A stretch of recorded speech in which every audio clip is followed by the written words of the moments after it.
out to Socrates. Socrates still trying to get the opening. Oh, Socrates! Whoa! And there it is. The crazy gang have beaten the Culture Club. Maggie Thatcher, can you hear me? Maggie Thatcher, your boys took a hell of a beating. Your boys took a hell of a beating.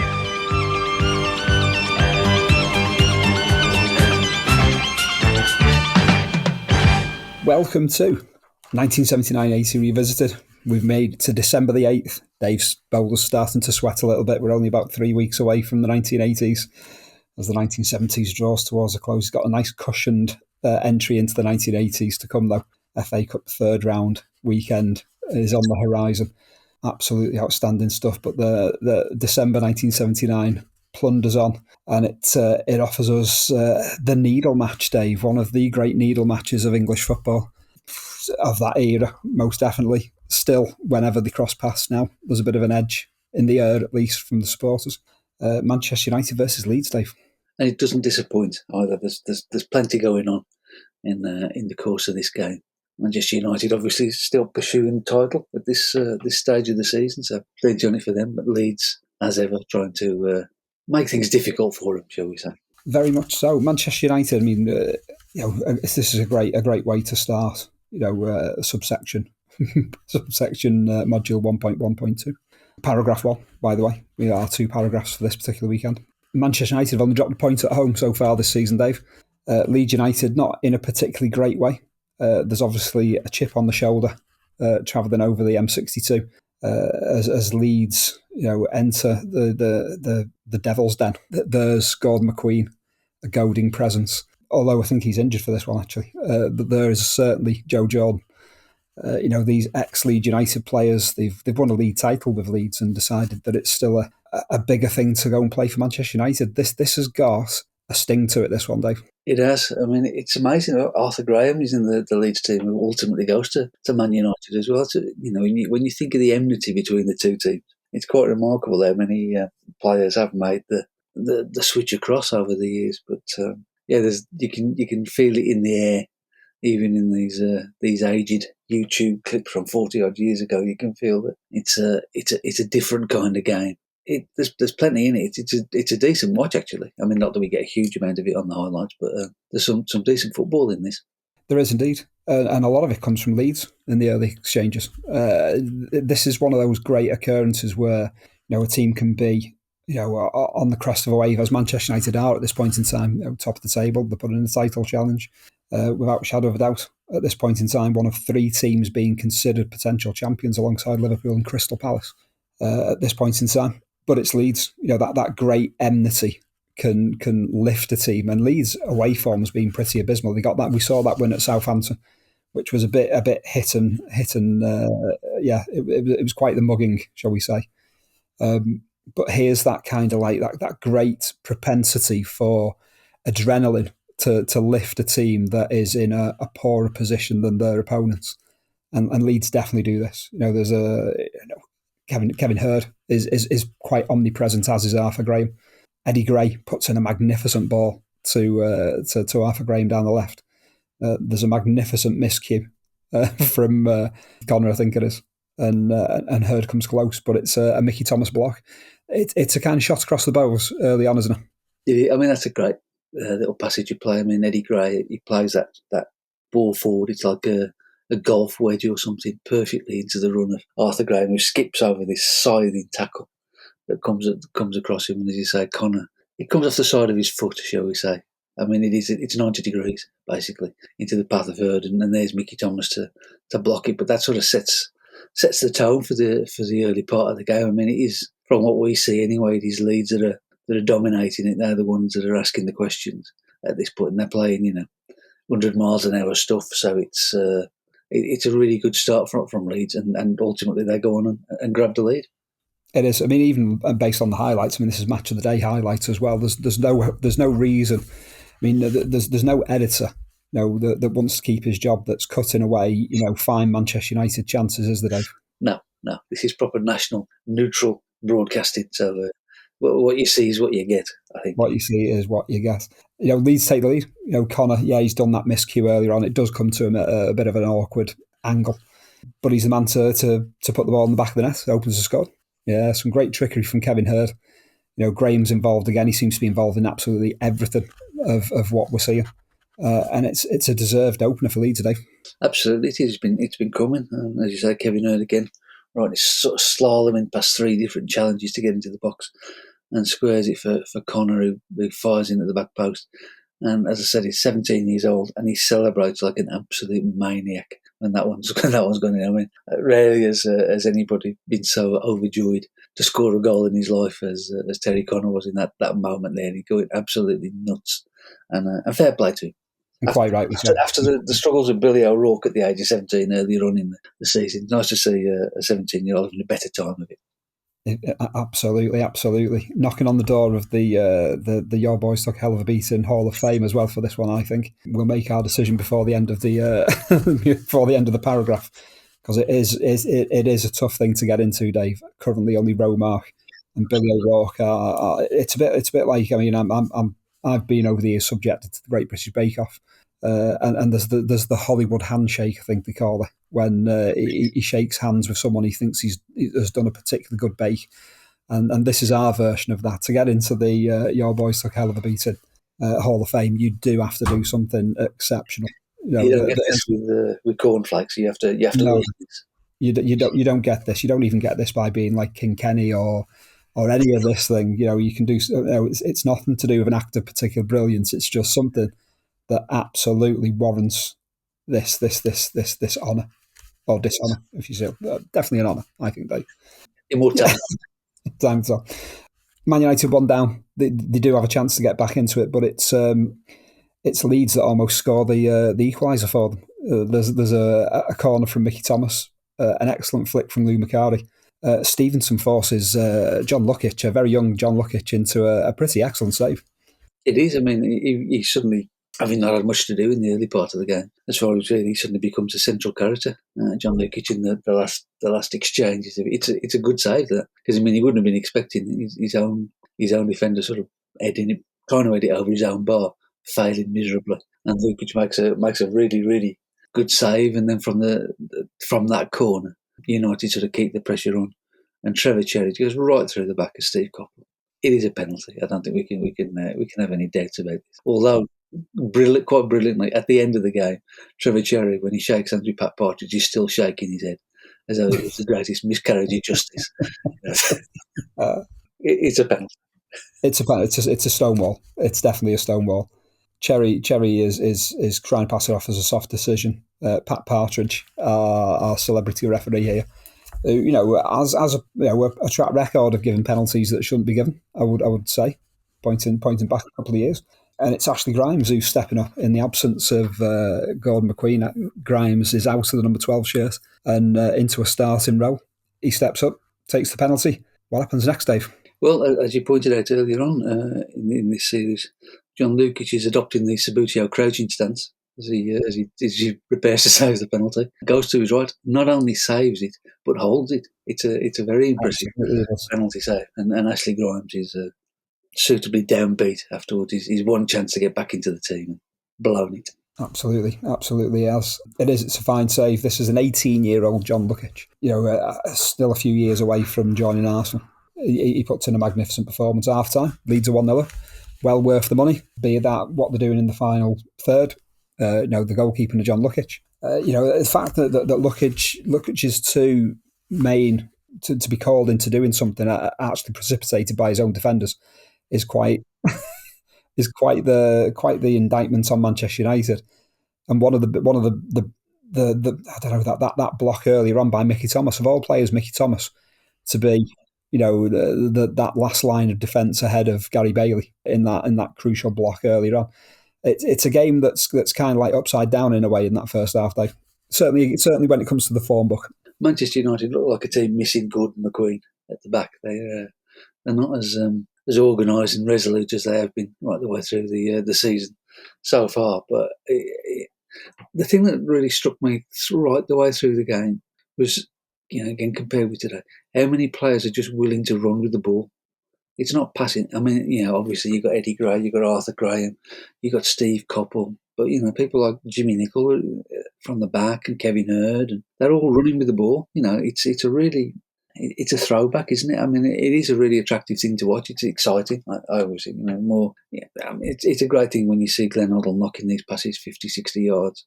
But it's equally entertaining and exciting when a bloke got the ball at his feet and he's running and he's taking on 2 or 3 defenders. I mean, that seems a bit of a lost art. But I mean, in this game, if that's your bag, go and seek this one out on YouTube, definitely. Absolutely, and it's Leeds doing a lot of it. But I mean, Lou Macari does for Manchester United. He's in like most of the positive stuff that Manchester United are involved in. 1979-80, Lou Macari seems to be a player, very much on mission. That was one of the things that surprised me over watching all of these, because you kind of think of Lou Macari as having come towards the end by sort of 79-80.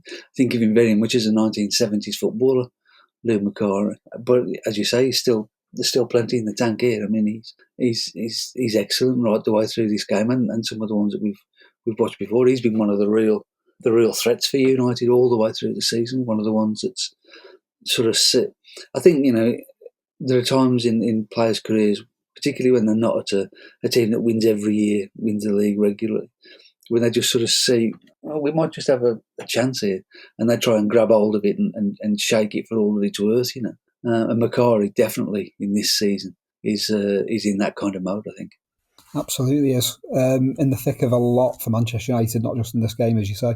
Into the second half, United get their inevitable equaliser. It's Mickey Thomas. Can we say John Lukic has after all his first half heroics? There's a bit of a question mark over him in this, a bit of a face-off with Joe Jordan. Yeah, it's a long ball into the box from Jimmy Nicholl, and I think Lukic has seen Joe Jordan coming. Discretion has proved to be the better part of valour on John Lukic's part. He's worried about the state of his teeth, I think, and he's allowed Joe Jordan to get there slightly earlier.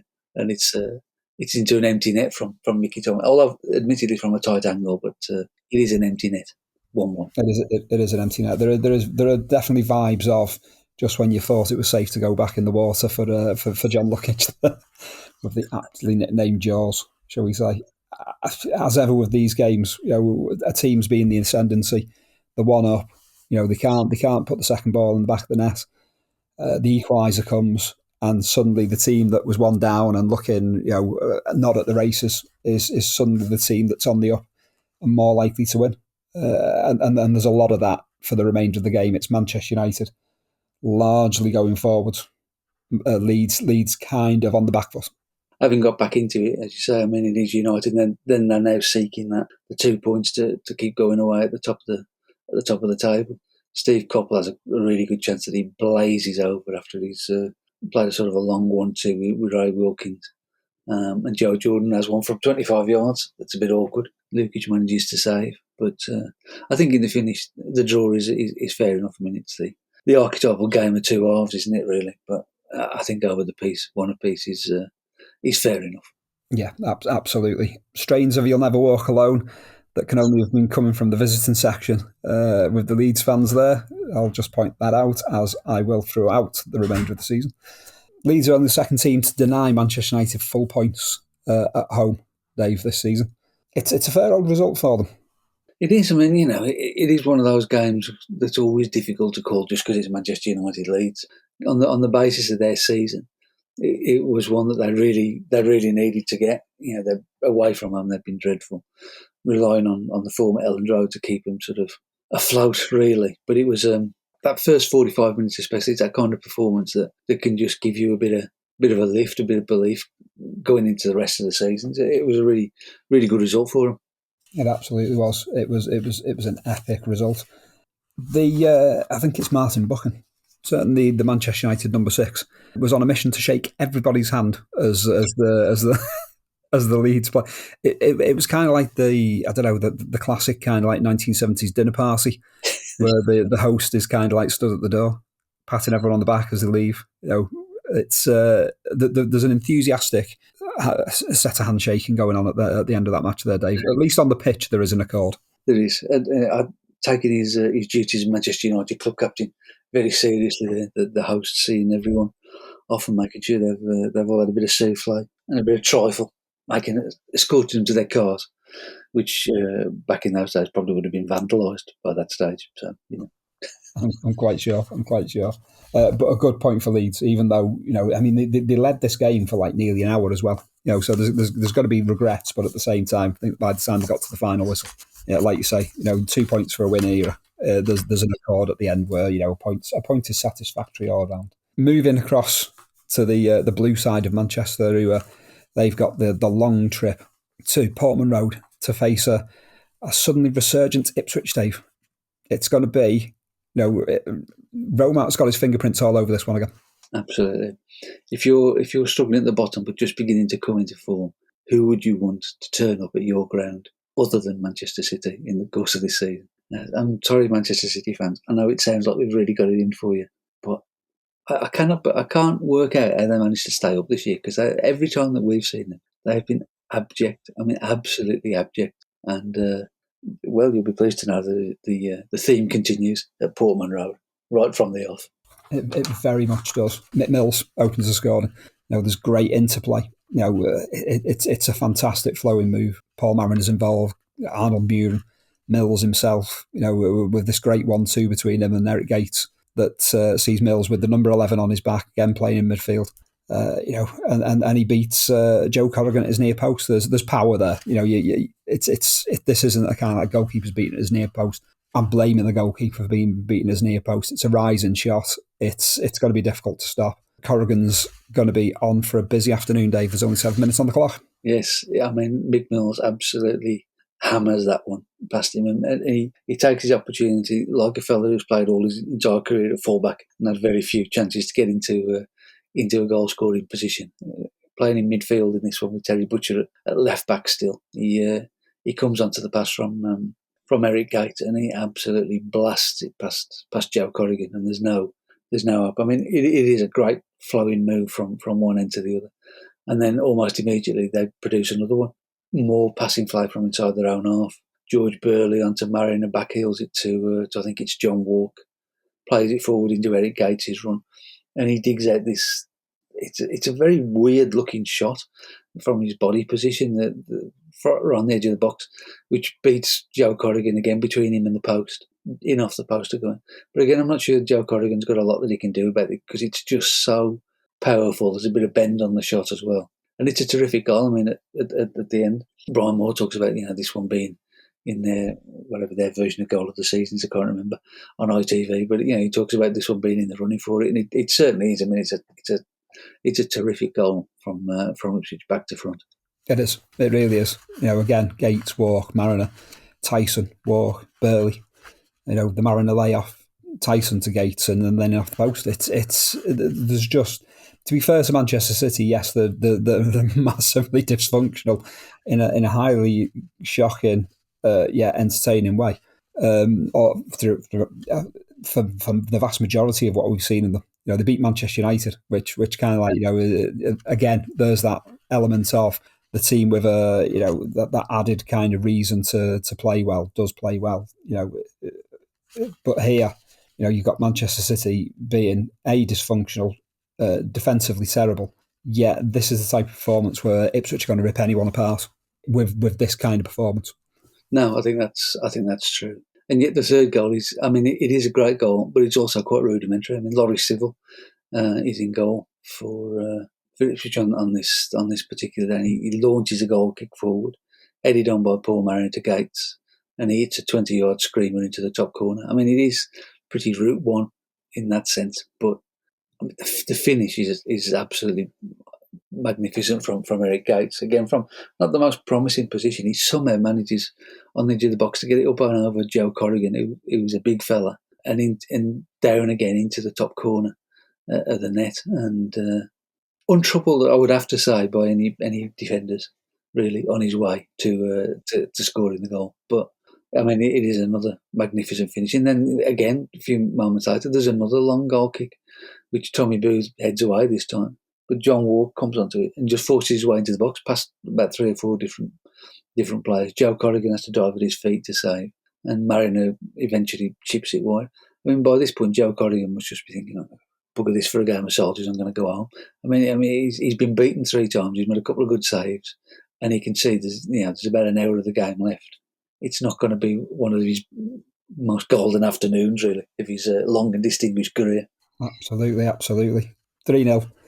Civil's long ball, Gates off the underside of the bar. I mean, there's just a spectacular look to the goals. That's the thing. You offset the poor defending with the spectacular nature of the goals. And Ipswich just have chance after chance after chance. This really could have been 6, 7, 8, 9 even. This is Ipswich bottom 3.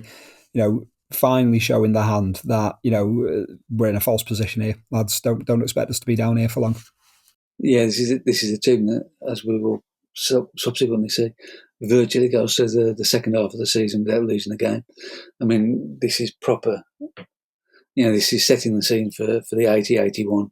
The 80-81 Ipswich that goes on and wins the UEFA Cup and perhaps could have won the league and the FA Cup as well. They're really now slicking it around. There are still players missing. Paul Cooper's missing in goal. Terry Butcher's playing at left back. And again, looking almost Maldini-ish in his in his bombing down the out wide. There is one glorious ball that he sort of stands up at the back post. There was a whole different future for Terry Butcher in a parallel universe that never opened up. But I mean, from the Manchester City end, I mean, we've spoken about Tommy Caton in previous ones, managing to come back from this. But there he's 17. The poor kid looks absolutely out of his depth and getting very precious little help from anywhere. And I think Ray Ransom was only 18 as well. So, Malcolm Allison's gone with this incredibly young team and they are just struggling to cope and not helped by the fact that they've come up against Ipswich on the day when Ipswich are properly Ipswich. They are very much Ipswich in this. There's another chance before half time. Another long ball. A walk effort that's saved. Great footwork by Mariner. We've mentioned this juxtaposition of a player that Paul Mariner is. Yes, he's a big target man. And can be utilised as so. But he's got intelligence with the ball at his feet. Holds the ball up well. He's highly aware of what's going on around him. A great all-round striker, but so much more than just a stereotypical target man. There's a great save from Corrigan. He denies Gates, who's laid in by Walk. Corrigan again saves from Gates, just undermined by his defence over and over again. In this respect, it could be 5 or 6 even by half time, Dave. Oh, absolutely. I mean, just going through the notes on from the highlights, there are the 3 goals that went in and the 3 that probably should have gone in. And then, I dare say there were probably some other stuff left on the cutting room floor because they hadn't got time for it all, quite frankly. But it is an absolute massacre in the making. We saw that QPR game when they scored 7 against Burnley. This could easily have been 6 or 7 by half time. And Joe Corrigan, again, you can't say that he's particularly at fault for any of the goals. He's just under siege, really. And then they're just turning up again in the second half, as we've said before. Quite often, if you're 3-0 up and in such absolute command, the second half's a bit of a non-event. You just play out your time, don't you? But there's none of that for Ipswich. They get a free kick on their left corner of the box, Manchester City's right corner. 2 of the players run over it as decoys, and Mick Mills comes in and fires it in at the near post, which is disallowed. To Mick Mills' clear disgust. I mean, he's absolutely shocked to his very core. Well, to be fair, it's his own fault because, as Brian Moore tells us afterwards, it was an indirect free kick, and he shouldn't have been kicking it straight at goal. His own fault. Exactly. Jerry Harrison on his commentary misses this and muses that it's the early runner on the left that causes the offside decision. So yeah, we've got kind of like a commentator war going on here. I just hope that Jerry Harrison wasn't able to see the LWT footage of the big match that weekend over in East Anglia to be hung out to dry by Brian Moore. Brian Moore's been onto the FA quite clearly to get a ruling on the Saturday night about this, so he's properly prepared for his commentary the following day. He absolutely is. Yeah, but it's not long. Before Ipswich have the ball in the back of the net again. Gates completes his hat-trick. Ray Ranson under-hit back pass.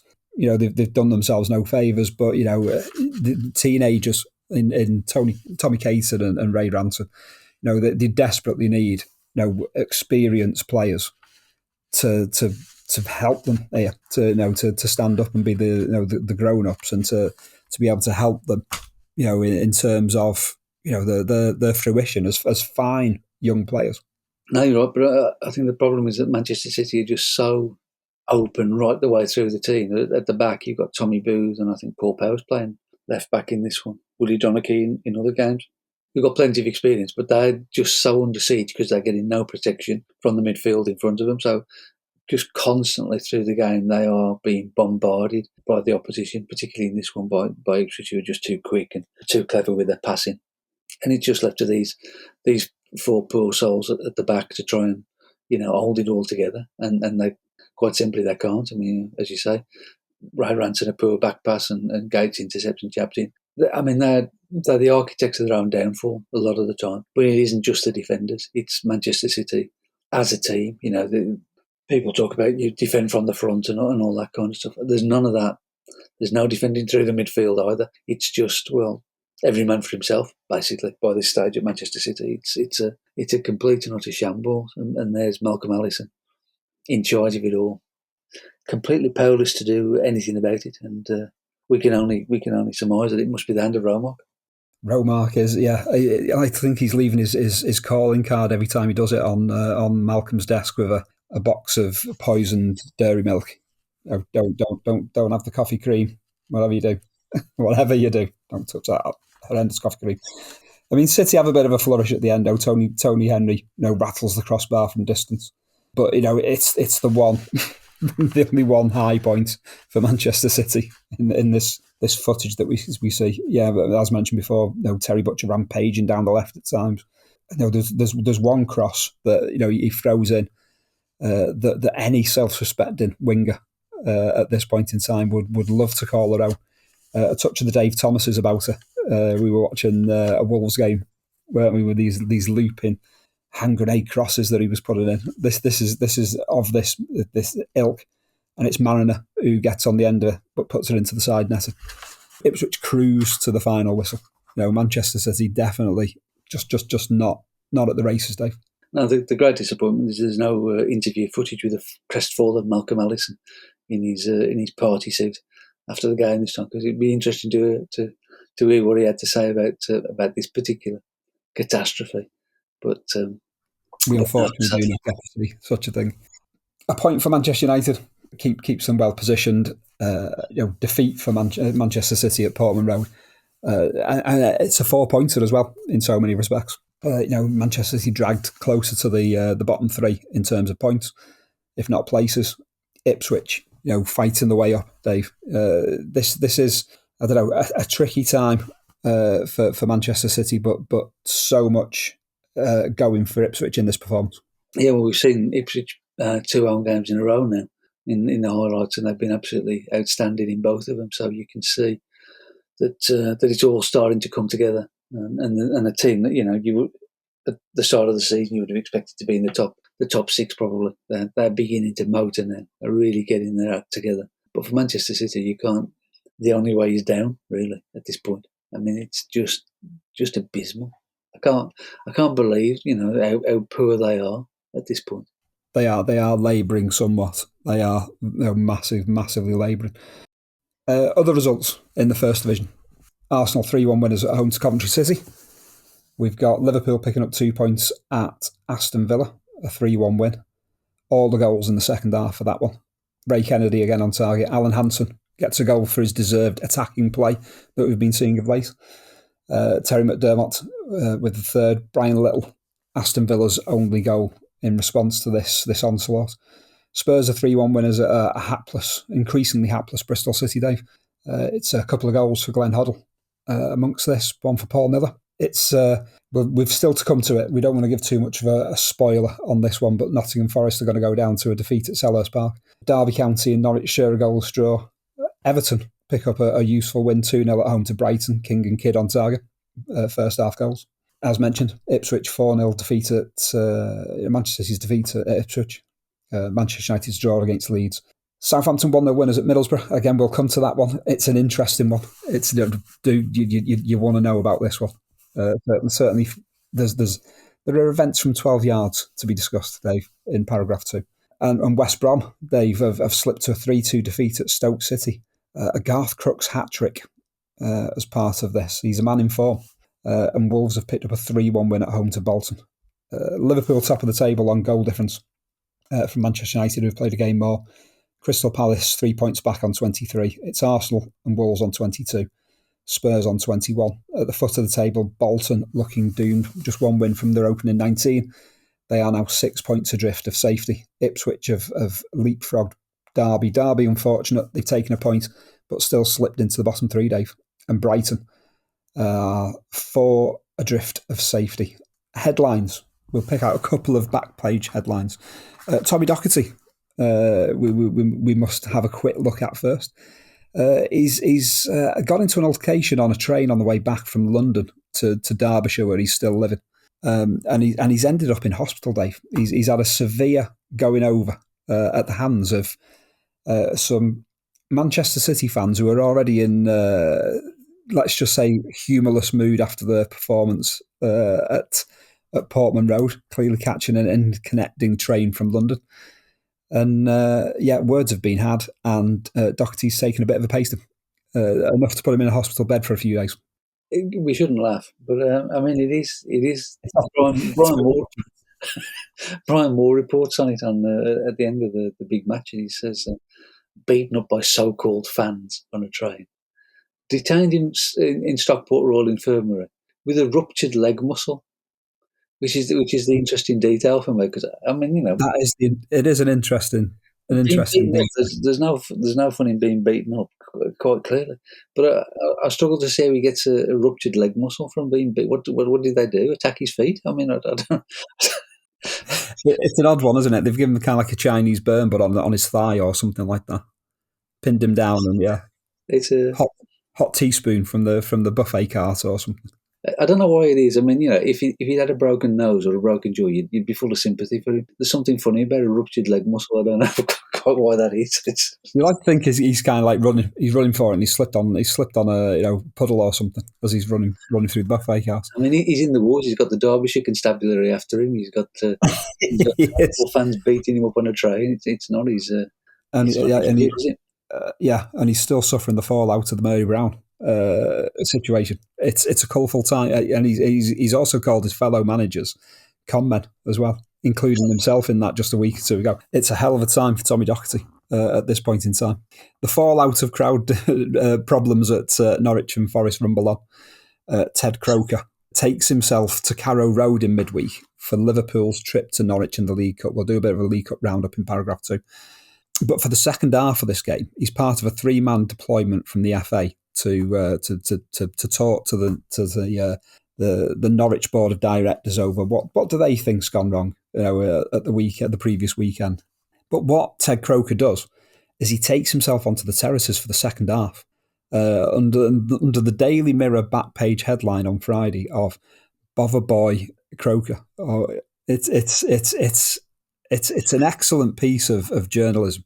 And he's literally taken himself out amongst the great unwashed to say, what is it? Why are you doing this? Bother Boy Ted, the headline actually.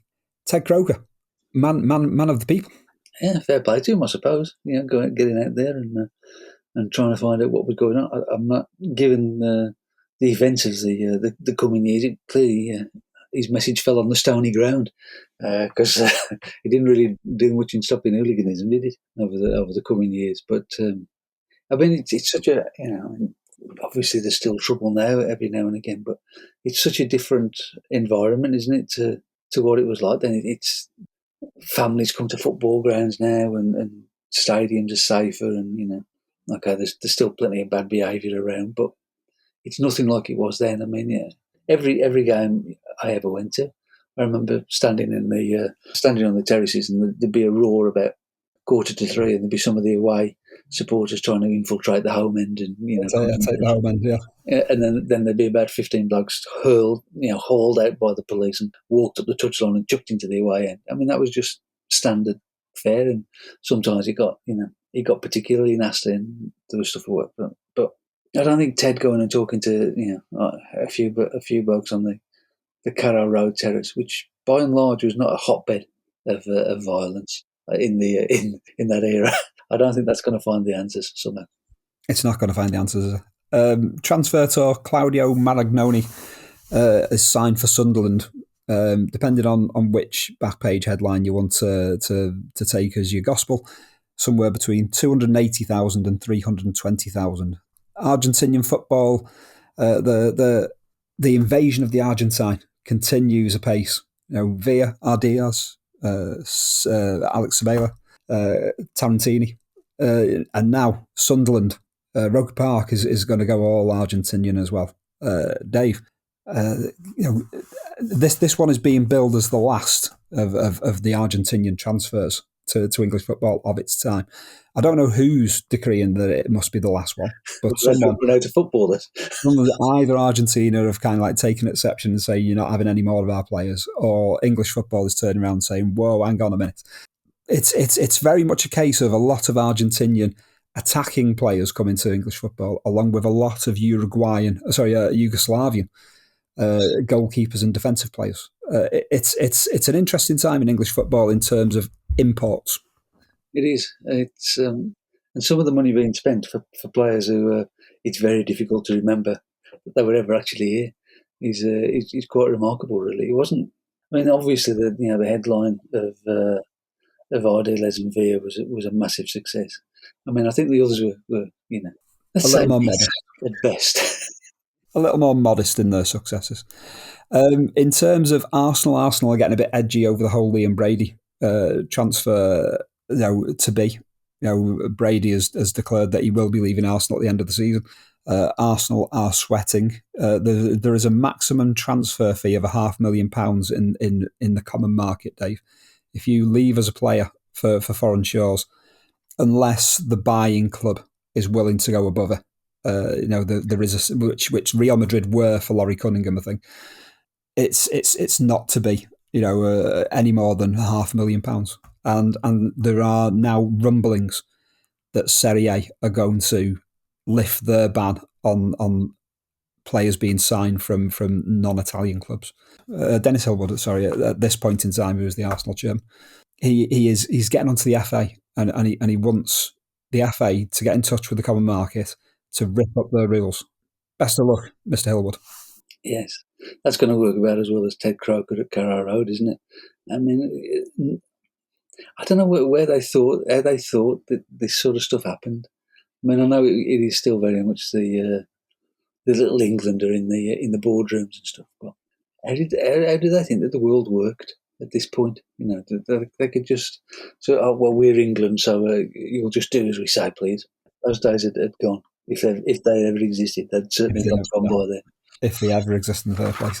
Dave, fantastic. Paragraph 1, subsection, module 1.12, December the 8th. We are back with more First Division action for paragraph 2, which will take us to Urson Park and Sellers Park. A lot to unwrap, and I'm greatly looking forward to paragraph 2 as well as paragraph 1. All that leaves me to do is say thank you and goodbye. This has been another half hour or so of 1979-80 Revisited. Spread the word. Your boys took hell of a beating. Subscribe and join us again next time. Thank you and goodbye.